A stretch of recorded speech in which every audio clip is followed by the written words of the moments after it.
தந்தை பெரியாருடைய திராவிட கருத்தியல் அடிநாதமான சமூக நீதி கோட்பாட்டை பொது மேடைகள்ல விளக்கி சொல்லி உண்மையான விளக்கத்தை சொல்லி அதில் என்னென்ன குறைகள் இருக்குது, என்னென்ன தவறுகள் இருக்குது, நாங்க வந்தா இதையெல்லாம் மாத்தி காட்டுவோம் அப்படின்னு பேசுறதுல ஒரு நியாயம் இருக்குது.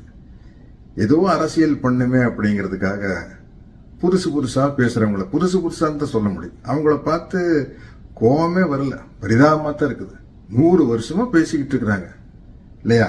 ஒரே ஆள் பேச முடியாதுல்ல. அப்பப்போ புதுசா ஒரு புதுமுகங்கள் வந்துதான் அப்படி அந்த புதுமுகங்களை பார்த்து நம்ம பரிதாபத்தனப்பட முடியும்.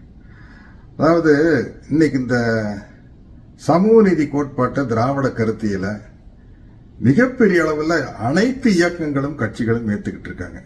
அகில இந்திய கட்சியான காங்கிரஸ் ஆகட்டும், கம்யூனிஸ்ட் ஆகட்டும், ராகுல் காந்தி அவர்கள் பார்லிமெண்ட்ல மிகப்பெரிய அளவில் பெரியாருடைய கருத்தியலை பற்றி பேசியிருக்காரு. கேரள முதலமைச்சர் பினராயி விஜயன் அவர்கள் வைக்கம் போராட்ட வீரருக்கு பெரியாருக்கு மிகப்பெரிய விழாவை நமது தமிழ்நாடு முதலமைச்சர் மாண்புமிகு மு.க. ஸ்டாலின் அவர்கள் தலைமையில் நடத்தி காட்டியிருக்காரு. இப்போ திராவிடங்கிற பேர் இருக்கிற கட்சிகள் கண்டிப்பா பெரியார ஆதரிப்பாங்க.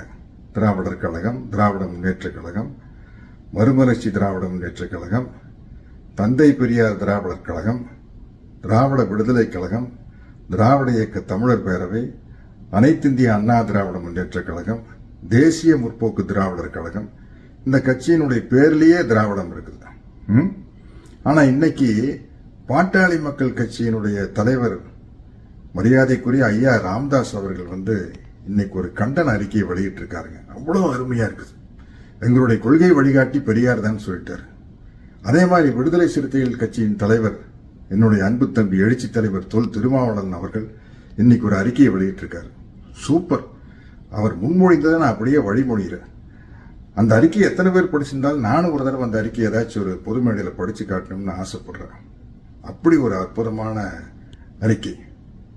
மக்கள் நீதி கட்சி மையத்தினுடைய தலைவர் என்னுடைய அன்பு கமல் சார், அவருக்கு தந்தை பெரியாருடைய சமூக நீதி கோட்பாட்டை ஏற்றுக்கொண்டு அதை வெளிப்படுத்தியும் இருக்கிறார். திராவிட கருத்தியலை பற்றி பேசியும் இருக்கிறார், ஆதரவாகவும் செயல்படுகிறார். என்னுடைய அன்பு தம்பி விஜய் அவர்கள் தமிழக வெற்றி கழகம் அப்படிங்கிற கட்சியை ஆரம்பிச்சப்போ எங்களுடைய கொள்கை தலைவர் தந்தை பெரியார் தான் அப்படின்னு பிரகடனப்படுத்தியிருக்காரு. திராவிடமும் தமிழ் தேசியம் எனது 2 கண்கள் அப்படின்னு சொல்லியிருக்காரு. இவ்வளவு பேர் சொன்னதுக்கு அப்புறம் நம்ம பெரியாருக்கு எதிராகவும் திராவிட கருத்தியலுக்கு எதிராகவும் புலம்புவர்களை பார்த்து பரிதாபப்பட்டு அவங்களுக்கு ஆழ்ந்த அனுதாபங்களை மட்டும்தான் தெரிவிக்க முடியும். இந்த கருத்தியலின் மீது யாருக்கும் விமர்சனம் இல்லை. தனி மனித விமர்சனம், தனி மனிதர்களுடைய போக்கில் விமர்சனம், இது மட்டும்தான் இருக்குது. கருத்தியல்ல விமர்சனம் இல்லை அப்படிங்கிறது இத்தனை கட்சிகளும் நிரூபிச்சிருக்காங்க. அதனால அவர்களுக்கு ஒரு சாதாரண பெரியாரின் தொண்டன் என்ற முறையில் நன்றியும் கூறிக்கொண்டு இந்த புலம்பும் நண்பர்களுக்கு என்னுடைய ஆழ்ந்த அனுதாபங்களையும் தெரிவித்துக் கொள்கிறேன். நன்றி, வணக்கம்.